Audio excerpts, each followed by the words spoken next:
Olá, começa agora mais um Conexão Legislativa e hoje nós vamos falar sobre o combate ao trabalho escravo. E para me ajudar nesse bate-papo de hoje, eu recebo a desembargadora Ivani Contini Bramante, que é integrante da equipe de trabalho escravo e tráfico de pessoas do Comitê de Trabalho Decente e Seguro do TRT, segunda região. Doutora Ivani, seja muito bem-vinda ao nosso programa e muito obrigada por aceitar o convite. Meus cumprimentos, é uma honra estar participando aqui desse trabalho magnífico que vocês fazem de informação, né, para o público em geral acerca de assuntos de interesse público. A honra é minha. Doutora, antes de falar de fato sobre o combate ao trabalho escravo, gostaria que a senhora esclarecesse para o nosso público o que é o trabalho escravo. Existem muitas dúvidas, né, sobre o conceito de trabalho escravo. Quando nós falamos de trabalho escravo, a primeira coisa que vem na mente é o indivíduo acorrentado e sob a autoridade de um senhorio e uma chibata, porque nós temos aquela ideia do trabalho escravo antigo, aquele trabalho escravo do começo, né, do século e do descobrimento do Brasil. Mas nós temos hoje um conceito de trabalho escravo contemporâneo, é um trabalho escravo moderno. Não existe mais essa figura da pessoa acorrentada, não é necessário que a pessoa esteja acorrentada, esteja debaixo de vara, como a gente diz, ou sob a chibata. O trabalho escravo contemporâneo ele tem outras características e nós temos um conceito legal de trabalho escravo contemporâneo.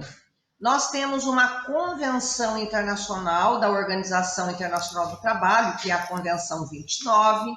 Nós temos uma outra convenção, que é a Convenção 105. E nós temos internamente o nosso Código Penal, porque utilizar as pessoas como forma de trabalho escravo é crime contra a organização do trabalho, né? Então, o Código Penal dá um conceito de trabalho escravo. O que significa trabalho escravo contemporâneo? É um trabalho forçado para o qual o indivíduo não consentiu, não deu o seu consentimento, mas também inclui aquele trabalho que o indivíduo livremente foi lá e foi contratado, mas ele está submetido a condições degradantes, jornada excessiva, falta de água potável, falta de instalações sanitárias, falta de alimentação. Muitas vezes o trabalhador está trabalhando no interior, numa fazenda, longe da cidade, e as instalações onde ele vive, onde ele dorme, a refeição, não é compatível com a dignidade da pessoa humana. E ainda nós temos o trabalho que o indivíduo fica preso na relação de trabalho por servidão por dívida. Nós temos muitos casos de empregos ou oferta de trabalhos em que a pessoa tem que ter a ferramenta de trabalho, tem que pagar a comida, né, o alimento que ele consome, tem que pagar o local onde ele dorme, e no final das contas ele consome os víveres alimentícios, às vezes num armazém que o próprio empregador mantém, com preços exorbitantes, e ele fica preso naquela situação porque ele está devendo. E o que ele deve, às vezes, é um valor maior do que o valor do salário que ele recebe. E muitas vezes o indivíduo também se vincula numa relação de trabalho que o valor é tão bem abaixo do salário mínimo, que ele não tem condição nenhuma, né, de sobrevivência, e ele acaba contraindo dívidas e ele não consegue sair daquele emaranhado e ele fica naquela situação que ele não consegue se desligar daquela espécie, né, dessa escravidão moderna, daquela situação. E ainda nós temos hoje a figura não da chibata e da corrente, mas da vigilância ostensiva, a retenção de documentos do empregado, reter a sua carteira profissional, reter o seu CPF, o seu RG, e de modo que ele não consiga sair do local. É muito comum essa fórmula de reter documentação de pessoas que são imigrantes e que estão no Brasil de forma irregular, indocumentados, como a gente chama, eles não estão regular aqui, eles não conseguem, então, sair na rua com medo de serem deportados e, ao mesmo tempo, eles estão sem documentos, têm os documentos básicos, eles ficam presos naquela situação, não conseguem sair daquela situação. E o único local onde eles têm para dormir, para comer, né, mal ou bem, é aquela situação de trabalho que nós chamamos em condições degradantes. Então, estas são as características previstas no Código Penal, artigo 149, que descreve o que é ou quais as características do trabalho escravo contemporâneo. E se essa pessoa que está nessas condições que eu elenquei é menor de idade, ou ela é submetida por questões de raça, cor, religião, nós temos a agravante ainda da discriminação ou da exploração do trabalho infantil. E isso é uma agravante, né? O Código Penal considera uma agravante e a punição ela é majorada, ela é maior, né? Então, este é o conceito de trabalho escravo entre nós hoje pelo Código Penal. Doutora Ivani, muito interessante que a senhora trouxe, né, essa visão do trabalho escravo nos dias de hoje, porque muitas vezes as pessoas ficam pensando só como era antigamente, né, e podem até não reconhecer situações de trabalho escravo atualmente. E eu gostaria que a senhora falasse também um pouquinho sobre essa questão da estimativa. Existem aí um balanço ou números de trabalho escravo no Brasil? A gente pode dizer que é algo comum? Gostaria que a senhora falasse um pouquinho dessa parte para a gente. Olha, eu vi na mídia, né, nós temos estatísticas, o MP tem estatísticas, eu vi na mídia, inclusive na revista Exame, saiu aí a reportagem que o Ministério Público do Trabalho recebeu mais de 6 mil denúncias de trabalho escravo no Mato Grosso. Eu quero dizer a você que nós temos aí alguns estados da federação que são onde o trabalho escravo contemporâneo ele é mais recorrente. Então, nós temos trabalho escravo na área rural, no Mato Grosso, né, no Amazonas, no Pará, que são estados que propiciam, vamos dizer assim, o trabalho escravo. Isso na área rural, de desmatamento, de pastagem, de corte de madeira em serrarias. Então, nós temos... e também em plantio. No estado de São Paulo, nós também temos aí a figura do trabalho escravo na área da construção civil e na área do vestuário, né? Na área da moda, nas oficinas de costura. Então, é muito comum uma empresa grande, famosa, uma grife de marca, ela não produz nada, ela não tem uma fábrica, ela só tem a marca, e ela encomenda, né, vestimenta para uma empresa X, e ela encomenda uma quantidade grande, e essa empresa X descentraliza para uma menor, descentraliza para várias empresas menores para ajudar nessa produção, que por sua vez descentralizam para pessoas às vezes que costuram em casa, ou para pessoas que pegam para costurar e distribuem entre a vizinhança.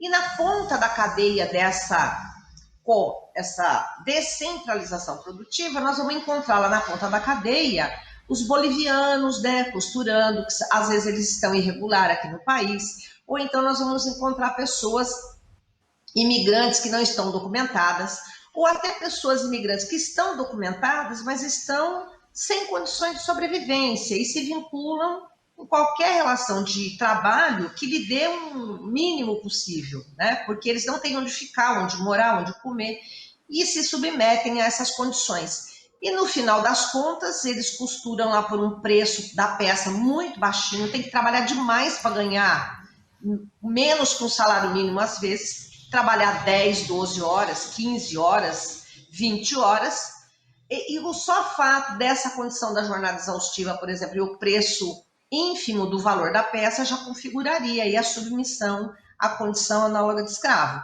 Nós temos também, e apareceu aí na mídia, na área do trabalho doméstico. É muito comum crianças ou pessoas virem do interior, se vincular em trabalho doméstico com patroas, né, em grandes cidades, e ficar naquela situação de trabalhar em troca de moradia e alimentação, né? Que foi o caso que apareceu aí na mídia, que nós fizemos, inclusive, uma entrevista, e apareceram 2 casos nessa semana de empregadas domésticas que estavam vinculados nessa situação.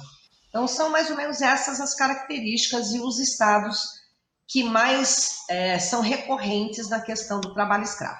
E existem alguns estados que nos fornecem a mão de obra escrava. Por exemplo, no Maranhão é muito comum haver aí o atravessador que vai lá, regimenta, né, as pessoas e manda para os outros estados com promessas ou falsas promessas de bom trabalho e na verdade, quando eles chegam no local, não é tudo isso que foi prometido. Chegando lá, ele não tem como dinheiro para voltar, não tem como voltar, se vincula nessa relação por absoluta falta mesmo de outras condições e acaba sendo explorado num trabalho sem registro, sem recolhimento de fundo de garantia, sem recolhimento ou proteção previdenciária. Se ele se acidenta, ele não tem lá um plano de saúde, um médico para atender, né?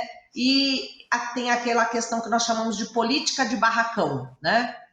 Que é as condições de moradia e de alimentação parcas, mínimas, que não atende os princípios constitucionais da dignidade da pessoa humana e o valor social do trabalho, né? Então, nessa estatística do Ministério Público, por exemplo, no Mato Grosso do Sul, né, foram resgatados mais ou menos 1.000 pessoas, e eles fizeram um cálculo de que 70% dessas pessoas eram pardas ou negras, né? Então, existe aí uma recorrência até desse público-alvo de exploração do trabalho na condição análoga de escravo. E falando sobre essa questão, né, dessas características que a senhora apresentou, né, que acabam descrevendo o trabalho escravo, eu gostaria que a senhora, até acho que é uma prestação de serviço, né, doutora Ivani, né, quais são as regras, se a gente pudesse assim falar de modo geral, quais são as regras que o trabalho precisa seguir para que ele seja decente e seguro para aquele trabalhador. Gostaria que a senhora explicasse para a gente um pouquinho, né, do que a gente precisa ficar de olho no dia a dia, né, de quais são os direitos dos trabalhadores, para que eles, claro, tenham o trabalho, mas que também isso possa ser feito de uma forma digna. Olha, nós temos os princípios, né, da Organização Internacional do Trabalho, que é uma carta que foi votada em 98, e que serve de parâmetro. Inclusive, nós temos uma agenda, que é a Agenda 2030 da Organização Internacional do Trabalho, e ela descreve o seguinte, que o trabalho decente, ele só tem 4 grandes eixos, né? Nós temos que ter aí o reconhecimento e o cumprimento da legislação trabalhista, né? O salário mínimo, a proteção previdenciária, todos aquilo que está na o mínimo de dignidade está na Constituição Federal, 8 horas diárias, 4 semanais, com um salário mínimo. Nós temos aí a vedação do trabalho infantil, a não discriminação e ainda assegurar ao empregado a liberdade sindical e a livre negociação coletiva.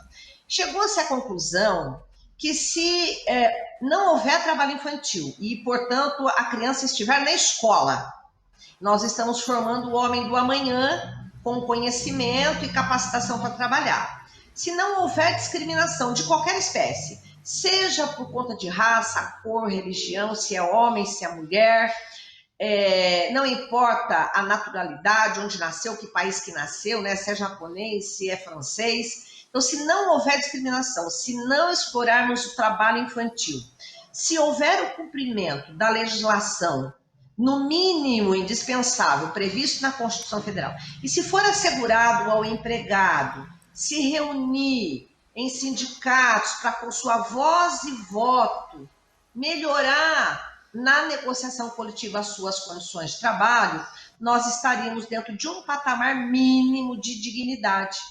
Porque eu não sei se todos sabem, mas existe aí a figura do tráfico de pessoas. Quando a gente fala tráfico de pessoas, é pegar pessoas de um país e trazer para cá para trabalhar, ou pegar uma pessoa daqui e levar para outro país, mas também eu tenho a movimentação interna, né? Pegar do Maranhão, por exemplo, trazer para São Paulo para trabalhar na construção civil. Então, existe essa questão do tráfico de pessoas. E aliciamento, existe a figura do aliciamento, inclusive o Código Penal pune o aliciador, o atravessador, né? O tráfico de pessoas, ele é utilizado para 3 grandes finalidades. Uma delas, e a primeira, é a exploração sexual. A segunda é a exploração do trabalho humano. E a terceira é para fins de retirada de órgãos e venda de órgãos humanos no mercado negro. Essas são as 3 finalidades do tráfico de pessoas. Então, nós temos uma atuação interinstitucional que envolve Ministério Público, seja Ministério Público do Trabalho, federal, estadual, que envolve o Poder Judiciário, federal, estadual, do trabalho, que envolve o Poder Legislativo, porque o Poder Legislativo faz as leis, né? E que envolve o Poder Executivo. Então, o Poder Executivo, através do Ministério do Trabalho e Emprego, que agora chama-se Ministério da Economia, tem lá a fiscalização do trabalho, os fiscais do trabalho. Então, existe uma atuação interinstitucional de todos esses órgãos do poder público e de todos esses 3 poderes, né, o Legislativo, o Executivo e o Judiciário, atuando de forma ordenada para fins de combater toda forma de trabalho indecente. E na pauta de trabalho decente, nós temos o Comitê de Trabalho Escravo, o Comitê de Combate ao Trabalho Infantil, o Comitê da Não Discriminação, o Comitê da Violência no Trabalho, né? E aqui entra também o trabalho escravo e a violência, que é o assédio moral. E nós temos o trabalho seguro, para que as pessoas não sofram acidentes no local de trabalho. Então, são vários tipos de comissões e comitês que atuam organizadamente, e nós temos aí os conselhos e os comitês. Por exemplo, eu participo do comitê, né, de tráfico de pessoas do CNJ, que é o Conselho Nacional de Justiça. Cada órgão, né, do judiciário tem o seu comitê local. Então, nós temos em São Paulo um comitê local. Esse comitê local, ele é composto pelos 3 judiciários, o Judiciário Federal, o Judiciário Estadual e o Judiciário do Trabalho. E nós atuamos em conjunto com a Polícia Federal, com a Polícia Local, com o Ministério Público Local, o Ministério Público do Trabalho. E nós temos canais de denúncias, as pessoas que sabem que tem aí trabalho escravo nessas condições que nós falamos, podem entrar no portal do Ministério Público, fazer uma denúncia, pode ser inclusive uma denúncia anônima, pode entrar no portal do Ministério da Economia, que é o portal Gov.br, do Ministério da Economia, fazer uma denúncia, podem fazer o Disque 100, o Disque 100, fazer uma denúncia, inclusive nós asseguramos o anonimato da denúncia, e também ser agente multiplicador e mostrando ou conversando com as pessoas o que é trabalho escravo, para que haja uma conscientização e uma cultura de combate ao trabalho escravo com o apoio de toda a sociedade. E uma outra questão é levar essa cultura para a escola, para os bancos de escola, explicar para a criança que é vedado o trabalho infantil, que local de trabalho local da criança é na escola, né? Trazer uma cultura para os pais das crianças. Nós temos que disseminar a cultura do trabalho decente, que é o trabalho digno, um trabalho devidamente remunerado, com no mínimo um salário mínimo, no mínimo uma jornada de 8 horas diárias e 44 semanais, com proteção previdenciária, com proteções legais em geral, né? Então, essa é a ideia da atuação. E também nós temos aí os ajuizamentos das ações para defender essas pessoas. O Ministério Público ajuiza ações coletivas, pede lá um dano moral coletivo. pede para registrar essas pessoas na carteira de trabalho, porque em regra eles não são registrados. Eles têm acesso ao seguro-desemprego, quando eles são flagrados nessa condição, eles são libertados. O Estado tenta mandar esses trabalhadores de volta para o seu local de origem, para suas famílias, né?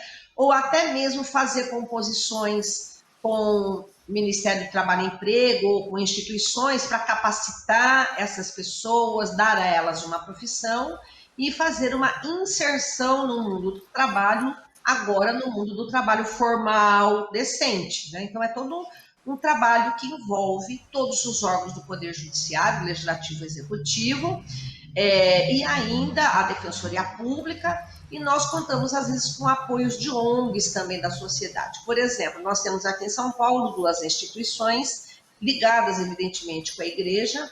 Nós temos o CAMI, né, aqui, que fica no centro de São Paulo, que recebe pessoas flagradas na condição análoga de escravidão, abrigo para eles enquanto nós recolocamos ou eles voltam para suas cidades de origem.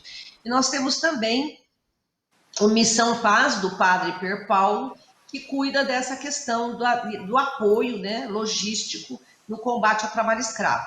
Contamos também com o apoio da Secretaria de Direitos Humanos, então é toda uma logística para debelar, conscientizar a sociedade, debelar, implantar uma cultura de trabalho decente e fazer valer a nossa Constituição Federal, que, afinal de contas, assegura a dignidade da pessoa humana e o valor social do trabalho.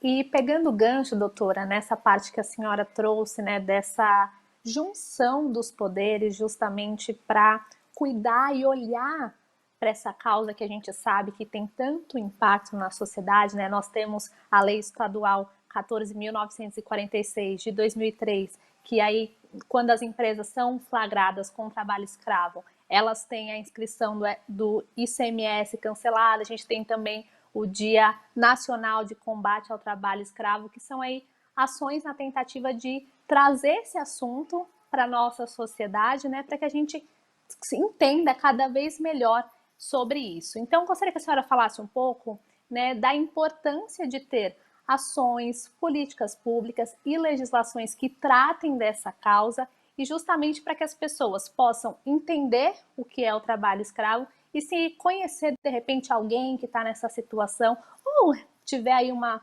proposta de trabalho que não esteja dentro das normas, para que as pessoas também possam, de certa forma, tentar se precaver, se defender. Bom, inicialmente, além do trabalho escravo contemporâneo ser crime, estar previsto no artigo 149 do Código Penal, nós temos uma lei, que é a Lei 11.948 de 2009, que proíbe o acesso a empréstimos públicos por parte da empresa se ela já foi flagrada pela fiscalização do trabalho utilizando mão de obra na condição análoga de escravo. Então, as pessoas elas não têm acesso a financiamento público nos bancos públicos, BNDES, Banco do Brasil, Caixa Econômica. Por exemplo, nós tivemos um caso de uma construtora que estava usando um trabalho em jornadas exaustivas, em condição análoga de escravo, que os trabalhadores não estavam sendo tratados com dignidade, e a Caixa Econômica estava financiando aquele Minha Casa Minha Vida, e quando houve a fiscalização, a autuação dessa empresa, a Caixa Econômica cortou o financiamento do Minha Casa Minha Vida. Então, esse é uma espécie de sanção pedagógica para que a empresa se faça aí a adequação da sua conduta às exigências legais. Nós temos também a lei do seguro-desemprego, que diz o seguinte: toda vez que a fiscalização do trabalho flagra trabalhador na condição análoga de escravo e faz lá o auto de infração, aquele auto de infração com o nome do trabalhador e a identificação dele já serve de documento para ele ter seguro-desemprego. Porque às vezes ele está naquela situação sem registro em carteira, num trabalho informal, mas o seguro-desemprego protege essas pessoas.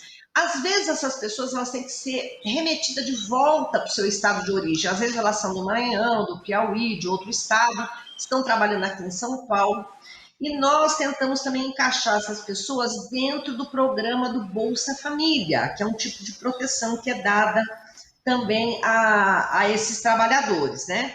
Nós temos uma outra técnica que, quando a fiscalização do trabalho flagra a empresa utilizando o trabalho escravo e faz o auto de infração, ela manda aquilo para um cadastro, publica. Então, existe um cadastro chamado lista negra das empresas que utilizam o trabalho escravo ou que foram autuadas com esta prática. Essa lista está lá estampada no site do Ministério do Trabalho e Emprego. Todos podem consultar esse site, saber quais foram as empresas que já utilizaram ou que estão nessa condição. Isso serve como uma espécie também de sanção até econômica, porque quando alguém vai contratar uma empresa como fornecedora, por exemplo, ela vai olhar, bom, deixa eu verificar se o meu parceiro é um parceiro que cumpre os direitos trabalhistas. Hoje as empresas até fazem compliance de integridade para verificar se os parceiros nas relações e nos negócios já sofreram crime por trabalho infantil, trabalho escravo, se está aí nessa lista negra, que é uma fórmula também de forçar, vamos dizer assim, que as condutas não sejam reiteradas ou praticadas, né? Então, nós temos algumas ações, a ação civil pública, que é ajuizada pelo Ministério Público, que defende coletivamente os trabalhadores. Nós temos o papel da Defensoria Pública, que ajuiza uma ação só para regulamentar, por exemplo, ou regularizar a situação de um imigrante que está na condição análoga de escravo e totalmente sem documento, e ele não está legalizado no país, e isso faz com que ele seja uma presa fácil, né, desse submundo do trabalho escravo. E nós temos nos estados, cada estado tem as suas políticas de combate também ao trabalho escravo. Nós temos comissões, às vezes, estaduais, e nós temos comissões municipais, né, de combate ao trabalho escravo. Então, cada governo, o federal, o estadual e o local, também tem as suas políticas públicas de combate ao trabalho escravo ou uma agenda de trabalho decente que pode atuar. E você deu aí o exemplo da lei que nós temos aqui em São Paulo, que a empresa ela tem algumas benesses tributárias e ela perde as tributárias, né? E às vezes ela até é impedida de abrir o CNPJ ou o cadastro dela, né? O CNPJ dela é cancelado se ela for flagrada na condição análoga de escravo. E a Constituição Federal também diz que quando é uma terra de fazenda, pode ser utilizada a figura da desapropriação de terras em que naquelas terras o proprietário estava utilizando trabalho escravo. Então são vários os instrumentos de combate ao trabalho escravo, ações punitivas e pedagógicas para que aquelas condutas reiteradas não mais aconteçam, né? E aqui em São Paulo, por conta dessa lei do ICMS, nós tivemos muita discussão sobre a constitucionalidade, e São Paulo também, o Legislativo de São Paulo, você sabe disso, abriu a CPI do trabalho escravo, né? Eu, inclusive, participei dessa CPI do trabalho escravo, que aí no Legislativo nós tivemos, sob o comando, na época, do Bezerra, né? Ele era o parlamentar que abriu e conduziu esse inquérito, essa CPI do trabalho escravo no estado de São Paulo. E por conta dessa CPI é que surgiu essa lei que você mencionou aí, do repasse do ICMS. Desembargadora, quero agradecer muito a participação da senhora no Conexão Legislativa de hoje, por trazer esse tema tão relevante para a nossa sociedade e também prestar esse serviço público para que as pessoas possam aí sempre estar atentas ao ambiente de trabalho e às condições oferecidas. Muitíssimo obrigada. Eu é quem agradeço, e eu só quero relembrar o Disque 100, tudo bem? Que é um canal de denúncias aí para quem souber ou cismar que tenha uma situação de trabalho escravo, noticiar para que as autoridades possam tomar as devidas providências e debelar essa situação se realmente elas forem existentes. E agradeço a atenção de todos e fico à disposição. Esse foi o Conexão Legislativa de hoje, falando sobre o combate ao trabalho escravo. Muito obrigada pela companhia e até o próximo programa.